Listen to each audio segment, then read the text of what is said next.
Hello friends, দেখো এটা একটা পিস লিলির গাছ, খুব সুন্দর পাতায় পাতায় ভরে গেছে। আর নতুন পাতাগুলো দেখো কিভাবে চকচকে, পুরো যেন মনে হচ্ছে একদম প্লাস্টিকের। খুব সুন্দর। যখন আমি এটা কিনেছিলাম তখন কিন্তু একটাই গাছ ছিল, কিন্তু ধীরে ধীরে পাশ থেকে পাতা বেরিয়ে বেরিয়ে গাছ বেরিয়ে বেরিয়ে পুরো একদম ভরে গেছে। এতে নতুন ফুল এসেছে দেখো। খুব সুন্দর সাদা সাদা হয় ফুলগুলো।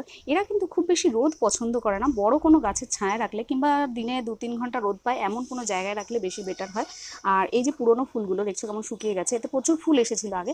পুরোনো ফুলগুলো আমি কি করব, এই দেখো এভাবে কেটে দেবো, যাতে গাছটা সুন্দর হয়, গাছটা ভালো থাকে। পুরোনো পাতাও কিছু আছে, এই যে পুরোনো পাতা আছে, আমি সেগুলো কেটে দেবো। কেটে দিয়ে গাছটা একদম পুরো পরিষ্কার করে দেবো, যাতে দেখতেও সুন্দর লাগে গাছটাকে। আর কিছু পেঁয়াজের খোসা রেখেছি আমি এখানে।